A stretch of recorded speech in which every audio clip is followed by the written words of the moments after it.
A young man kept a dog, an act that stirred unease among those who knew him. The dog, a creature often associated with negative connotations, became the focus of whispers and suspicion. One day, the young man's life ended abruptly, and he was laid to rest. But soon after, strange and terrifying sounds began to emerge from his grave. The air seemed to vibrate with an unseen force, as if the earth itself was punishing him. The boy's connection to the dog remained a mystery, but the eerie consequence was clear. Divine retribution had been served. This question perplexed the people of Damascus. The young man had kept a black dog, and strange rumors about him began to spread. No one could understand what had led to his divine punishment. Was keeping a dog really the reason for his torment? Or was there another hidden sin? When the young man passed away, fear gripped the hearts of the people. They worried that the punishment might extend to them as well. The truth, however, was revealed only when he was laid to rest. Shortly after his burial, terrifying sounds began to emerge from his grave, leaving everyone trembling with fear.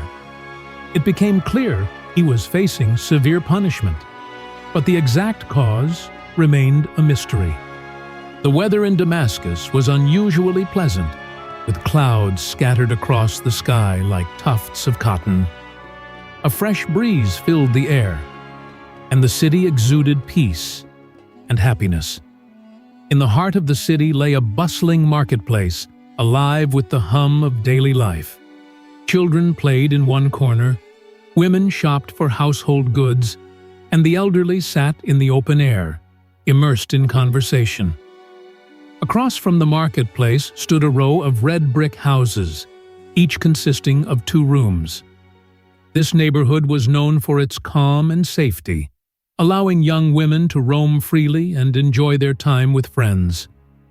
The beauty of Damascus's women was renowned far and wide.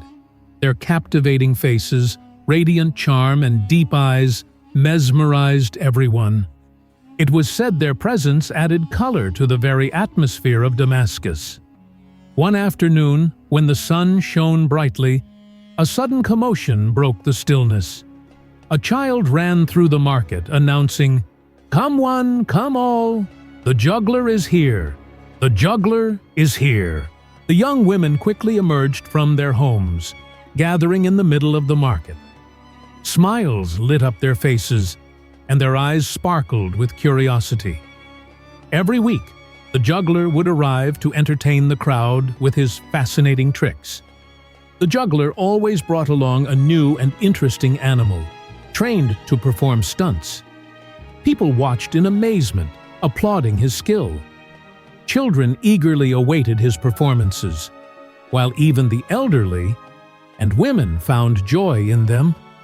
But today was different. A young, unfamiliar juggler appeared, accompanied by a black dog. The dog was imposing, with an eerie gleam in its eyes. While the children were thrilled, the young women felt uneasy at its presence. The dog performed tricks at the juggler's commands, sniffing the feet of everyone as if delivering a mysterious message. During the performance, an elderly man asked the young juggler about the previous performer. The juggler, with a heavy heart, explained that the previous man was his father, who had passed away the previous week. "I have taken over his work," the young man said, sadness evident in his voice. The crowd offered their condolences and gave him more money than usual, as if to ease his burden. The juggler left satisfied, and the young women returned to their homes. However, after that day's performance, an unusual incident occurred. In one of the red brick houses near the market, a young woman felt an itch on her foot after returning home. Without much thought, she scratched the itch vigorously to relieve the irritation. But as she scratched, a strange sensation coursed through her body, as though something had taken hold of her. Confused and alarmed, the young woman sat quietly for a while. Eventually, she dismissed the sensation and went about her daily routine. unaware of the grave mistake she had just made or the consequences it would bring. That night she struggled to sleep. An inexplicable unease consumed her. The image of the black dog kept haunting her mind, and the itch on her foot seemed to return, more intense than before. She lacked the courage to share her experience with anyone, convincing herself it was merely her imagination. Over the following days, other young women in the neighborhood began noticing peculiar changes. Each of them felt a similar unease after the juggler's performance. When they met and shared their experiences, it became clear that something strange had happened to all of them. Fear crept into their hearts, and they began to suspect that the black dog was the source of their distress. The situation grew increasingly dire. The residents of the neighborhood started feeling that the young juggler and his black dog were harbingers of misfortune. If only the young woman had known the gravity of her actions, she would never have scratched her foot. Instead, she would have immediately washed it with water. But now, that seemingly minor act had unleashed a storm in her life, a storm whose magnitude she couldn't yet comprehend.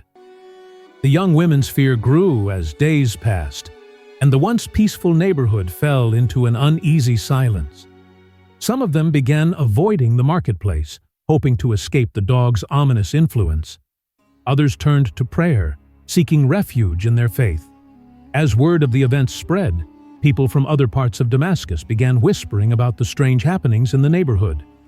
Some dismissed the stories as mere superstition, while others believed the black dog was a divine test or a punishment. The young women, however, couldn't shake the growing sense of dread. Their lives, once filled with laughter and joy, now felt overshadowed by an unseen darkness. They knew that whatever had begun with the juggler's arrival was far from over. The second merchant continued. This strange behavior started after that new juggler, with his black dog, came to the Damascus market. My daughter, the one we had arranged a marriage for, suddenly began to act out of character. She was so adamant about her decision that she said she would marry only that young juggler. We were bewildered, King, and couldn't understand what had gotten into her. The king, deeply concerned, sat in silence for a moment. He could see the distress in the merchants' faces, and it was clear that they were not exaggerating. Is it possible that something beyond mere entertainment is involved here? King thought to himself. This matter was not to be taken lightly. Turning to the merchants, he asked, "What exactly happened after this young juggler arrived? Could there be something strange about him or his dog that influenced your daughters?" One of the merchants spoke, his voice trembling with fear. "King, we don't understand what is happening. Before the juggler came, our daughters were calm, obedient, and respectful of our decisions. But since they saw that black dog perform at the market, it's as though they've been enchanted. Their behavior has been strange and unpredictable. My daughter refuses to listen to me anymore, and my friend's daughter has begun to dream of marrying that juggler, even though we have already arranged for her to marry a fine man." The king listened intently, his expression serious. "Did you witness anything unusual when your daughters interacted with the juggler or his dog?" The second merchant hesitated before speaking. "The first time they saw him perform, my daughter started to act strangely. She was enchanted by the dog's tricks, and the next day she seemed withdrawn and distant. That's when she told me that if she were to marry, it would be only to that juggler. I was horrified by this suggestion, King, and I couldn't understand why she would behave like this." The king thought deeply about the situation. He was certain that this was not merely an innocent display of tricks, but something more sinister at play. His thoughts turned back to the young juggler and his black dog, who had caused such a disturbance in the hearts and minds of the young women. The fear and confusion that the merchants were describing were the same emotions that had gripped the people at the market. "Did anyone else report such changes in behavior?" the king asked. "Yes, King," the merchant replied. "After that first day, Several families in the market reported that their daughters began to act strangely after watching the juggler's performance. They were no longer the same. Some of them even expressed a desire to marry him, despite their families having already made arrangements for them. It was as though their thoughts and desires were no longer their own. The king was now deeply concerned. This was not just a matter of youthful enthusiasm or rebelliousness. There was something much darker behind it. He wondered if the juggler and his black dog were somehow using a form of influence, a spell, or perhaps even an ancient curse, to manipulate the young women. "I will personally investigate this matter," King declared. "I will ensure that no harm befalls your daughters or anyone else in Damascus due to this stranger and his dog. I must know the truth behind this strange influence." The king, filled with determination, left the private chamber and summoned his guards. He instructed them to find the young juggler and bring him to the palace at once, along with his black dog. "We will put an end to this mystery today," King said to his trusted ministers. As the guards set off to search for the juggler, the king turned to his minister, who had accompanied him earlier. "You were right, minister," King said. "I should have paid more attention when we first saw that juggler in the market. Now, we must deal with this issue quickly before it spreads further." Minister nodded, his face grave. "Indeed, your majesty, there is something unnatural about that juggler and his dog.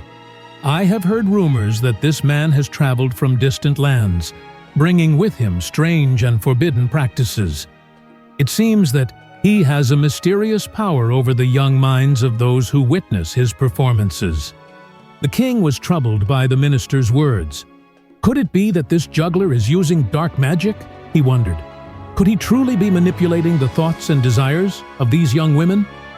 As the guards returned with the young juggler, the king ordered them to bring him to the royal court. The juggler entered, his appearance just as striking as before, though his black dog was not by his side. The king, sitting on his throne, looked down at him with a mix of curiosity and suspicion. "You are the one who has caused such turmoil in my city," King said sternly. "Tell me, who are you, and why do you bring such strangeness with you?" The young juggler bowed respectfully, but his eyes betrayed a hint of arrogance. "Your Majesty, I come from a distant land, and my dog and I perform for the people. It is a simple matter of entertainment, nothing more." The king was not convinced.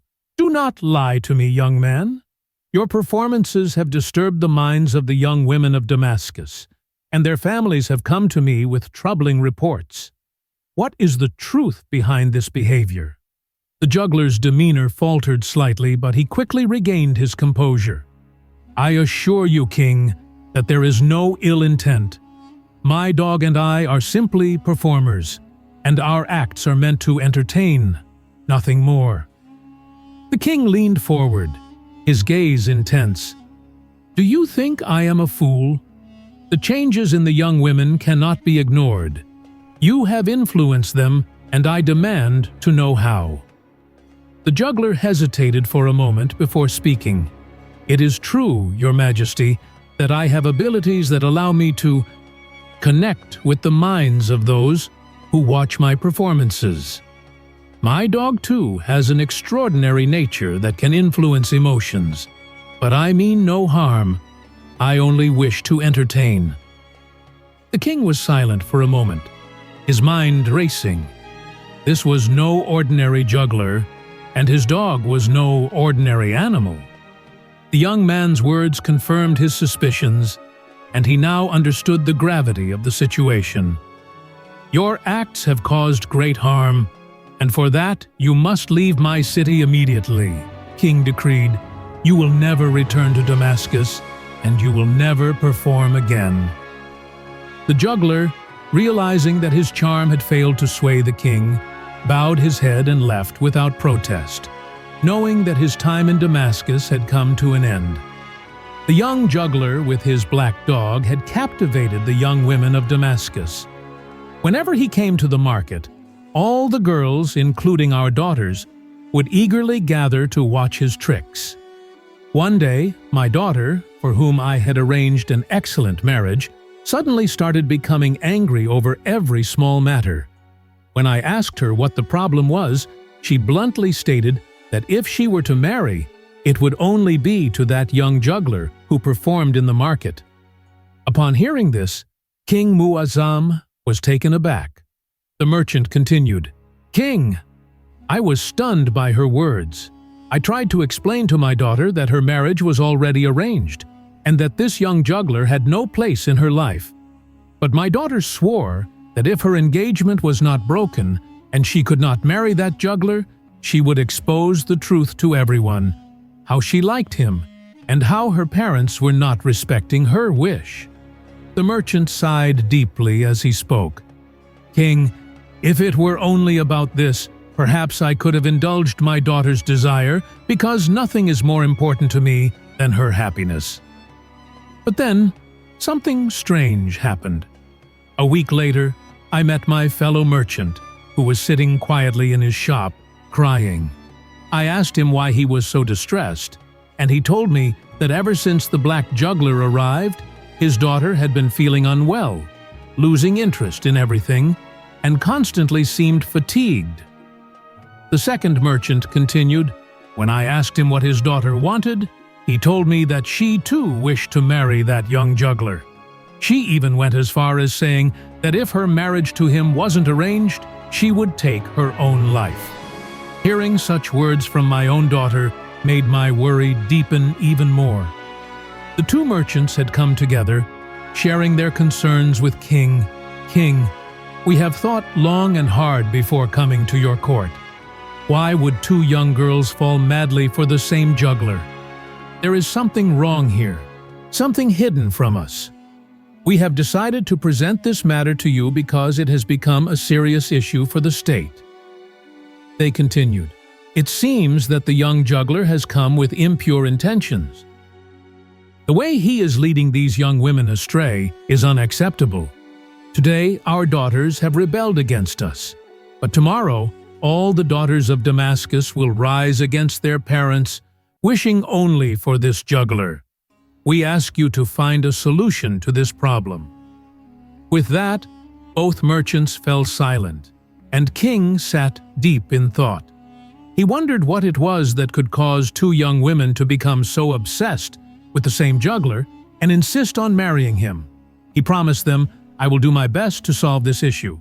Please go back to your homes and do not speak of this to anyone, so the juggler does not suspect anything, and we can uncover the truth." The merchants thanked the king and said, "We came to you alone. Who knows? The other merchants in the market may be facing the same issue, but have kept quiet for the sake of honor and dignity." King reassured them and promised that he would personally investigate the matter and find a solution.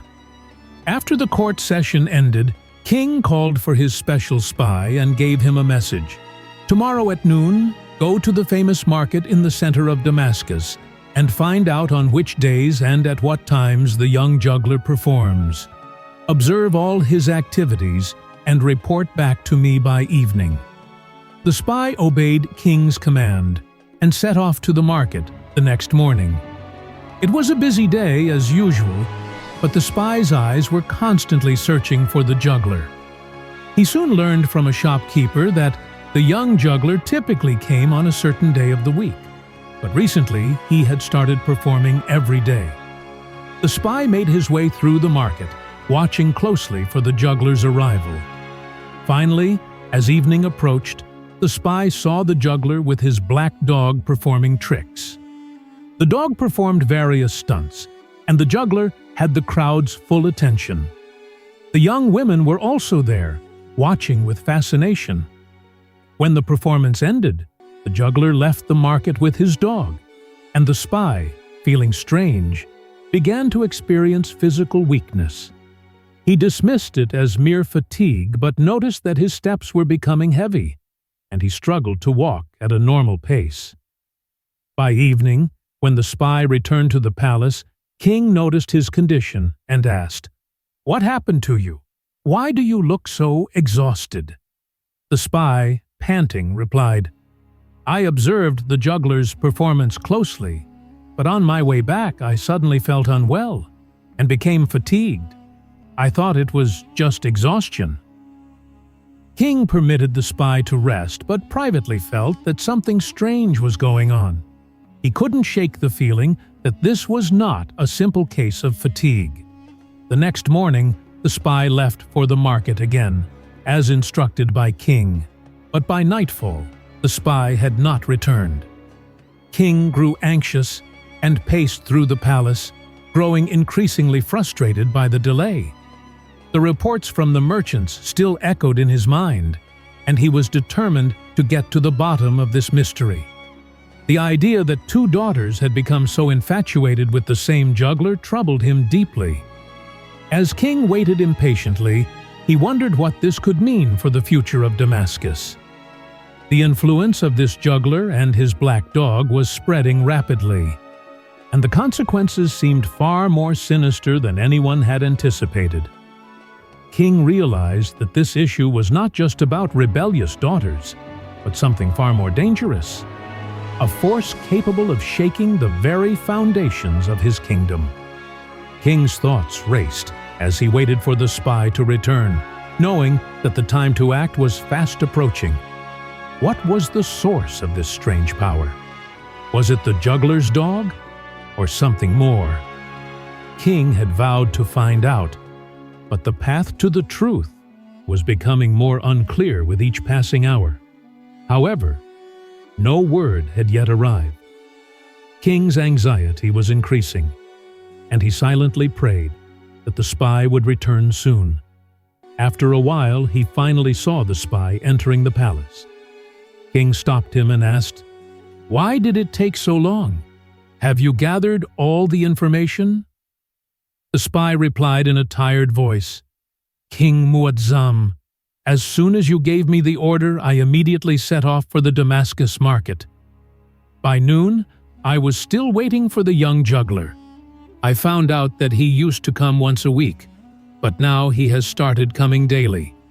Today he arrived, and I began observing his performance." The spy paused for a moment, as if he had forgotten something or was feeling exhausted. He then continued, "I found the performance so fascinating that I couldn't stop watching, and before I knew it, time had passed. When I left to return, I suddenly started feeling strangely unwell. I experienced a severe weakness in my body and I almost collapsed. That is why I am here now, to tell you the truth." King listened carefully to his words, and without reprimanding the spy, he forgave him. He realized that there was indeed some deep trickery being played out here, which had affected even the spy. King made up his mind to personally visit the market and uncover the full truth behind this juggler. The next morning, King disguised himself as a common woman, donning a girl's attire and covering his face with a veil. He set off toward the market, blending in with a group of young women eagerly waiting for the juggler's arrival. A little while later, the juggler arrived with his black dog, and the performance began. The crowd watched in amazement as he performed his tricks, clapping and cheering. The juggler signaled his dog, and it performed various tricks. King was watching in awe, admitting to himself that the juggler's skill was impressive. But as he observed, the juggler's eyes caught sight of the girl hidden beneath the veil, King in disguise. The juggler gave a signal to his dog, and the dog immediately walked up to King and began sniffing his feet.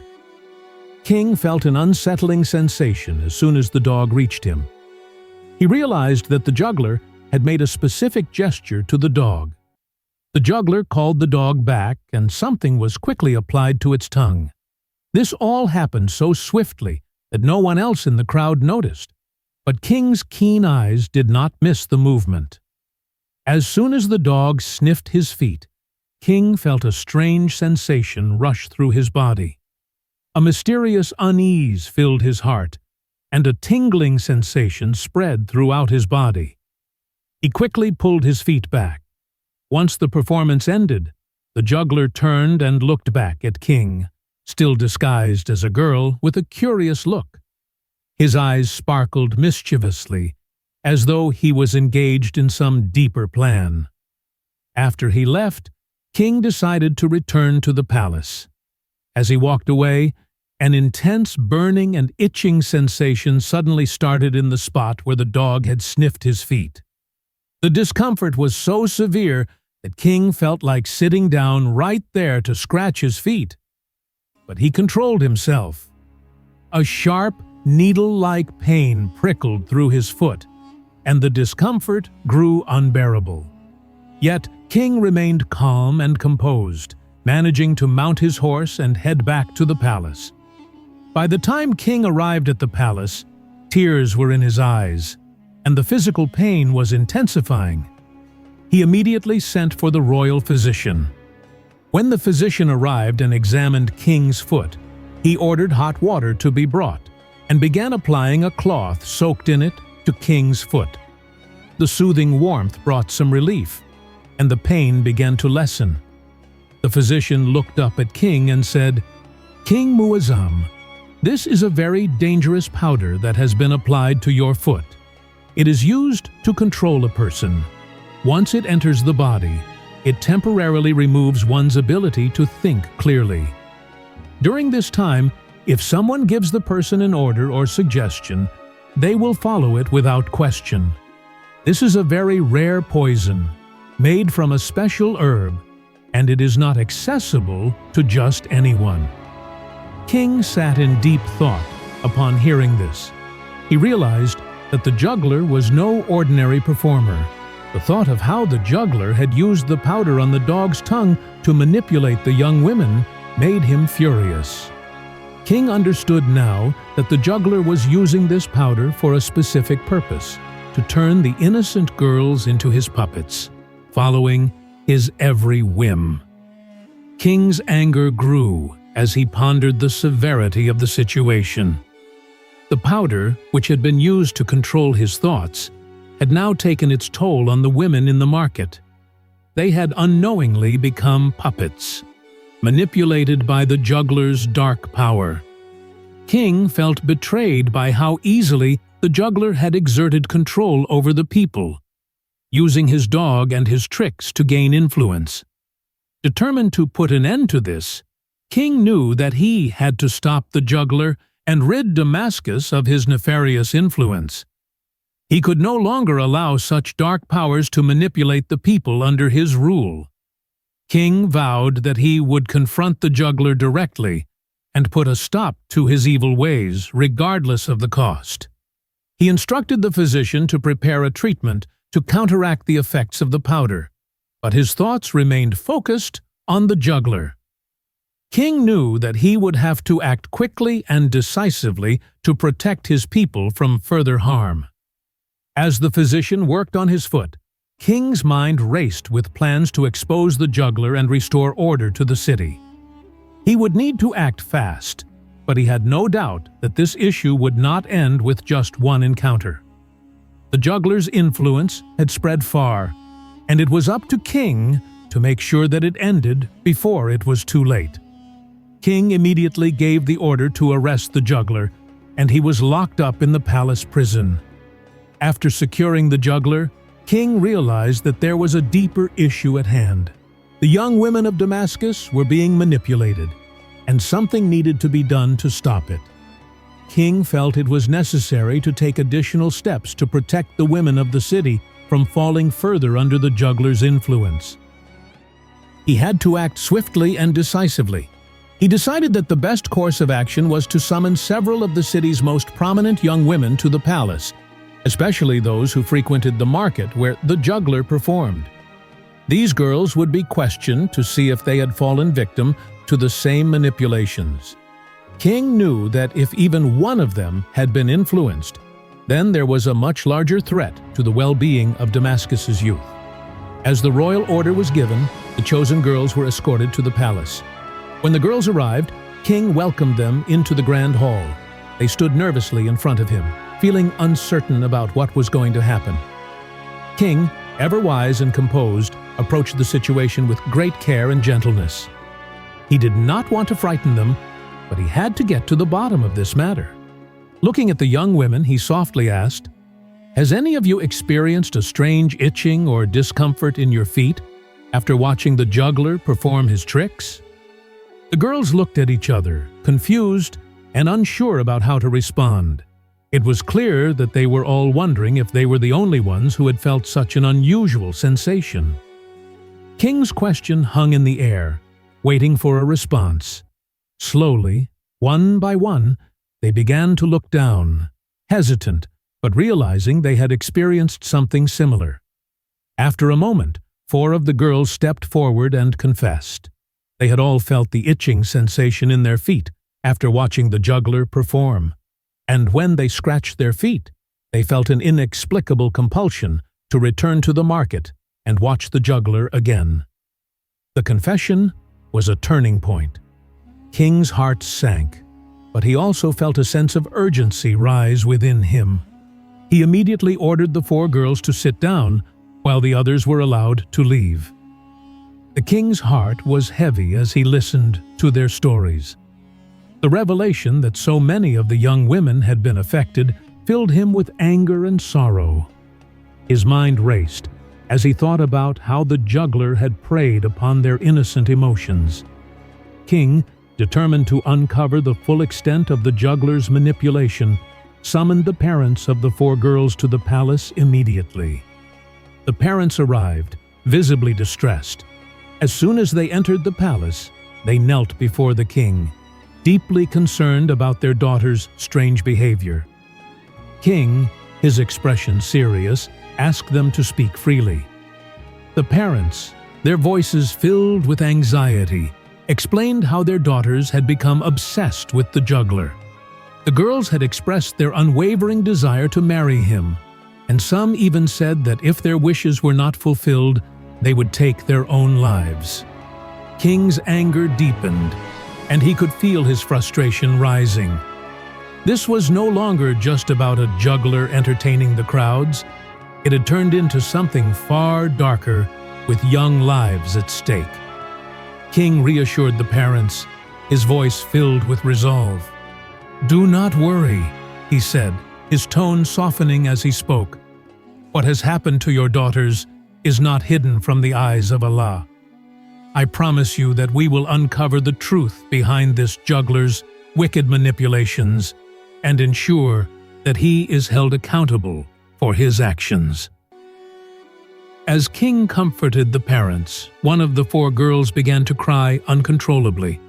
Her sobs filled the room, and she collapsed into the arms of her parents. Through her tears, she spoke, her voice quivering with fear. "King Muazzam, I didn't want any of this, but something forced me. A strange power took hold of me." King, moved by her words, approached her with compassion and asked her to explain what had happened.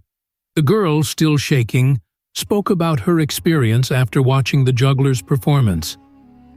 "When I went home that day, I felt a strange itching in my feet. I scratched them, and the moment I did, a deep, unnatural attraction to the juggler consumed me. I couldn't stop thinking about him. His image filled my thoughts, and I felt like I had no control over my desires." The other girls began to speak up, recounting similar experiences.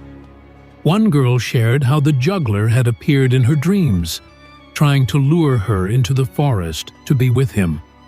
When she resisted, he threatened to ruin her reputation, spreading lies about her to shame her in front of everyone. Another girl spoke of feeling compelled to return to the market every day, watching the juggler's performance and succumbing to the pull of his presence, as though her thoughts were not her own. King's heart grew heavy with every word. He had feared that the juggler was using some form of manipulation, but now he understood the full extent of the damage. The girls were not merely enamored with him. They were being controlled, coerced by some unseen force that had taken root in their minds and hearts. King's resolve hardened, and he knew that he could not allow this evil to continue. King gathered his thoughts and assured the parents, "You do not have to fear anymore. Your daughters are no longer under his influence. The juggler has been imprisoned, and his tricks will no longer harm anyone. He then turned to the girls, speaking gently but firmly, "You are free now. You are no longer bound by his power, and you will not be harmed by him again." The parents breathed a sigh of relief, and the girls, though still shaken, felt a sense of peace washing over them. They had been freed from the juggler's grip, and they no longer had to live in fear of his control. The king's words had given them the strength to overcome the lingering effects of his influence. The next day, King ordered the juggler to be brought from his prison cell and presented in the royal court. As the juggler entered the court, his eyes fell upon the 4 girls who had been affected by his manipulation. His face turned pale as he realized that his secrets had been uncovered. He knew that his time was up and that there would be no way out. King, his voice filled with authority, addressed the juggler. "You have played with the lives of these innocent girls. You have used your dark tricks to control their hearts and minds. Tell me, how did you manipulate them, and what was your purpose?" The juggler tried to defend himself, but he quickly realized that there was no escape. King's stern gaze made it clear that the truth had already been revealed, and his lies would no longer hold any power.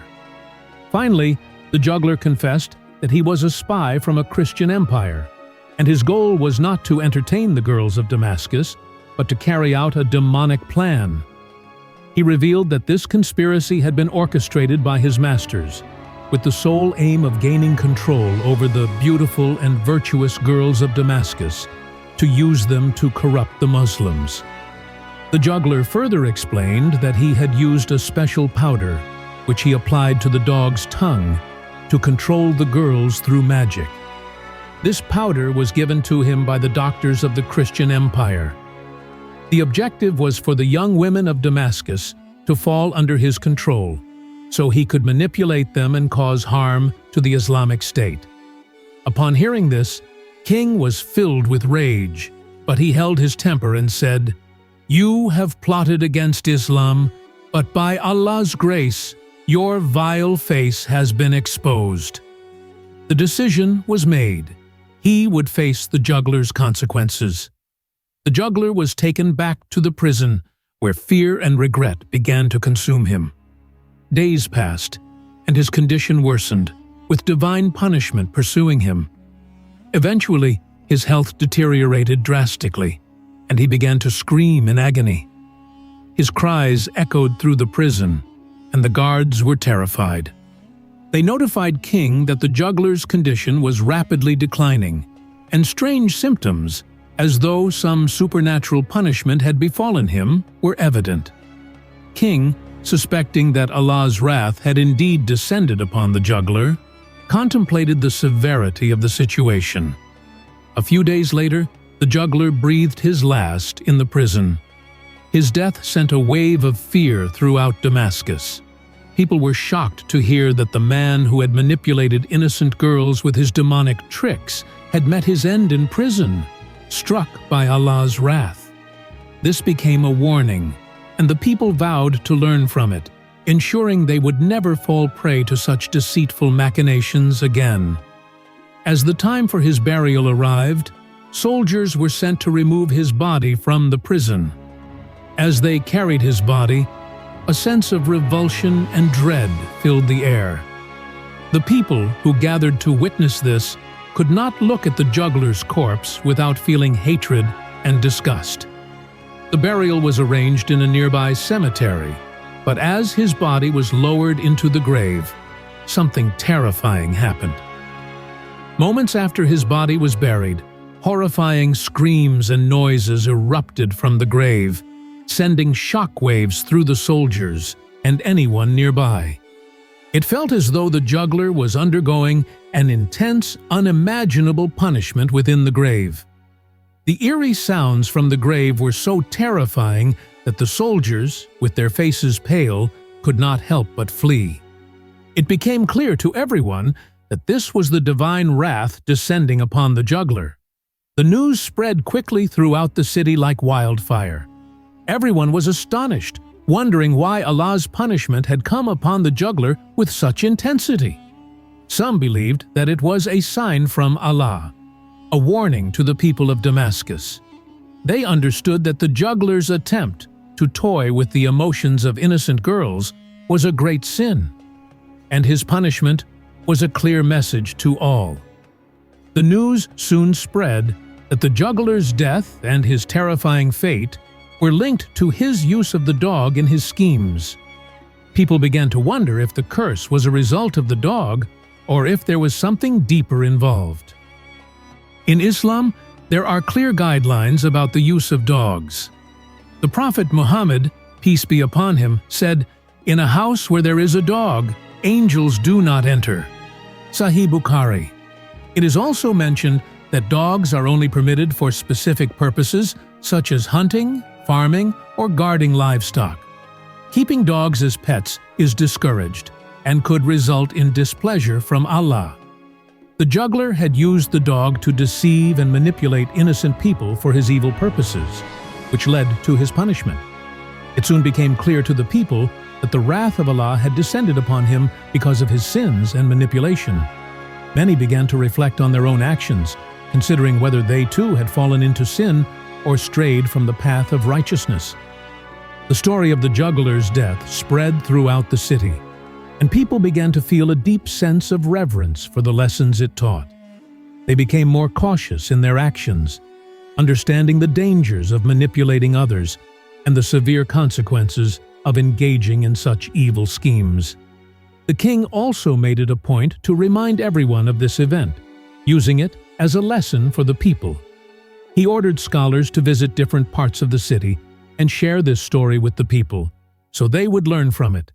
He emphasized that manipulating people's emotions, using sorcery, and playing with people's lives were among the greatest sins, punishable in this life and the next.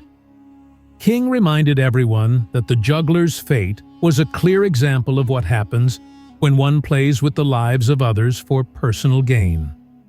As time passed, the memory of the juggler's death remained a sobering lesson for the people of Damascus. They no longer took for granted their relationships with others, and they understood the importance of sincerity and honesty. The city became more mindful of its actions, with people striving to stay true to the path of righteousness and avoid falling into deceitful practices. The juggler's grave became a place of caution and reflection. From time to time, eerie sounds would still emanate from it, reminding the people of the consequences of sin. No one dared to approach the grave, for it had become a symbol of divine punishment and a reminder that Allah's wrath is swift for those who commit heinous acts. The people of Damascus learned from this tragedy, and it marked a new chapter in their lives. They committed themselves to living by the teachings of Islam, avoiding deceit, and being mindful of the consequences of their actions. This story became a lasting reminder to the people that Allah's justice is never far away, and no sin, no matter how hidden, goes unpunished. The lesson of the juggler's end would forever remain in the hearts and minds of the people, urging them to live with integrity, follow the guidance of Allah, and protect themselves and others from the dangers of manipulation, deceit, and evil intentions.